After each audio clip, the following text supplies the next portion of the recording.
I guess kind of start from the beginning. When did you meet David Chapman? When did he become a part of your life? Well, the first time I saw David Chapman, I actually didn't know who I was seeing, and I would have reacted differently. I actually was watching Dave Fink play Dave Chapman in a ping pong match, but they were playing with their hands. And I was a junior handball player, so I was 12 years old, and it was my first junior nationals, and I kind of knew that maybe that was David Chapman, but I wasn't sure, and then I found out later it was, or I would have maybe gone up to him and asked for his autograph or something.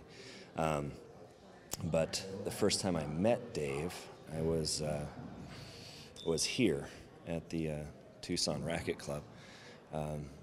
There was it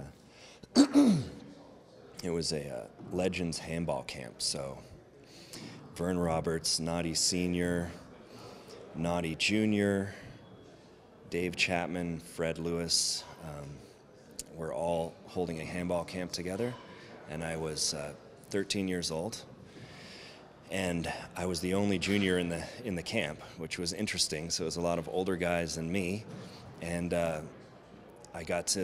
was so shy, just in general, and then especially with Dave, because he was my idol. So John Bike was also my idol, but Dave Chapman just kind of carried himself in this way that I was scared of him in a certain way. So every time he would talk to me, I'd kind of shut down, and he joked with me later about that all the time. I would tell my wife Jessica about it, how I was just really shy with him. And then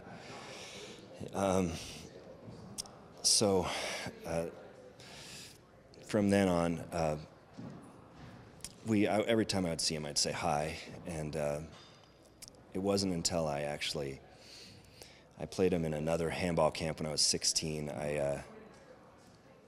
I went to his handball camp in Las Vegas. I went to 2 other handball camps with him, but he was throwing one with his father, and I made a bet with him that I could score a point on him, and I was 16 at this point, and he just laughed. So we got on the court, and he scored about 4 points, and then I finally scored my point, and he was not happy about it. So then the next time I played him, I was 18, and it was in the handball nationals, and he told me right before the match, he said, "I'm going to shut you out this first game." And I said, "You're not going to shut me out?" "Not at all." But he did. So he beat me 21-0. The second game was a little better, but he didn't care that much about it. He just wanted to shut me out that first game. Then when I went to college in Springfield, I actually went to Southwest Missouri State because that's where he went to school. And so when I first went there, I got a call from Dave, and he asked me to come out and visit him in St. Louis, St. Charles.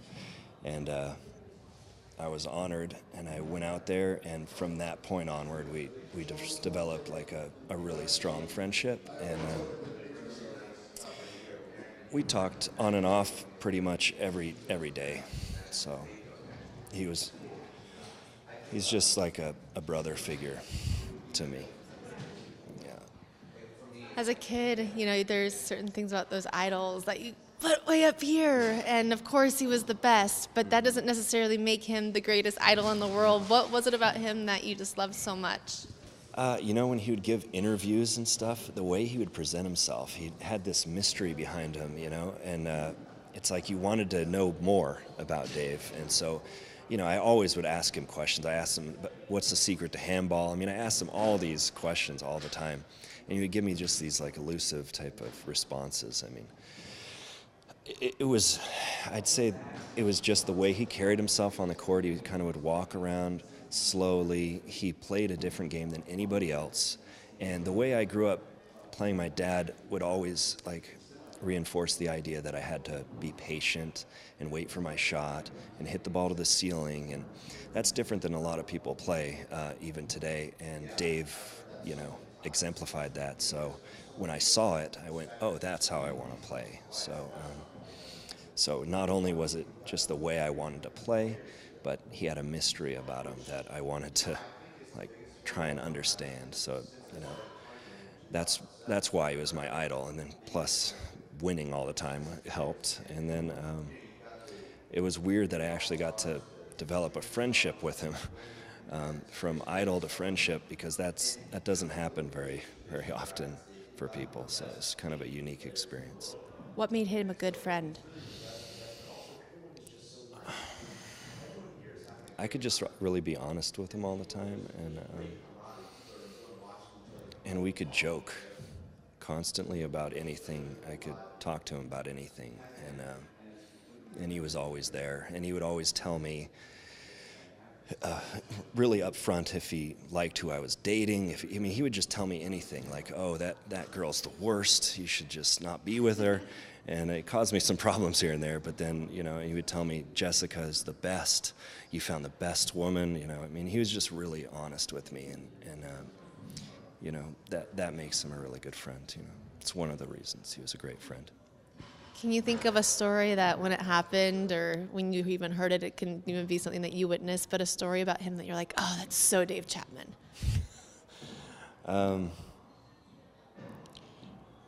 I could tell. I wrote some stuff on Facebook. I can give one of those stories, just because they are funny.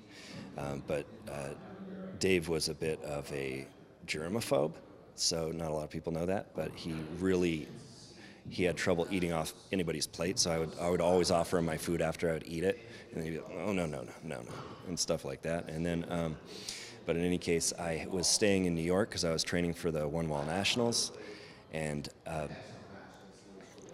I asked Dave if he wanted to come and play with me in the One Wall Nationals, and I said, you could come stay with me. I got an apartment, and the apartment was really bad. It had cockroaches running all over it, and it was horrible. But he said, yeah, I'll come stay, and then he stayed. And earlier in the week, I had noticed that the apartment did not come with a mattress, so there were just blankets kind of on top of a bed frame. And I went, well, I need to have a mattress. When Dave gets here, he just won't even want to stay here. I got to find a mattress, for me too. So I went up and down the streets of New York looking for a mattress on the street, and I found one. And I paid a homeless man to carry the mattress with me back to the apartment, and then we put it on the bed frame, and then Dave stayed with me, and there was a mouse that actually came in the middle of the night and started eating one of our bags of chips. And he really did not want to stay there. He was really grossed out, but he did it. And then after he left, I told him that the mattress had come from the street, and his response was just, oh, no. It was the greatest response ever. So It wasn't the end of your relationship. No. What do you think this world is going to miss the most about not having Dave in it? Well, the world's going to miss having somebody that retires for 2 years and comes back and beats everybody and retires 2 years, and also having somebody that knows the game and can talk about the game at a really high level. And he was a champion. He had a champion mentality, and you don't see that very often, and you could just kind of feel it when you were talking to him. And you can really learn from that. He could have written a book.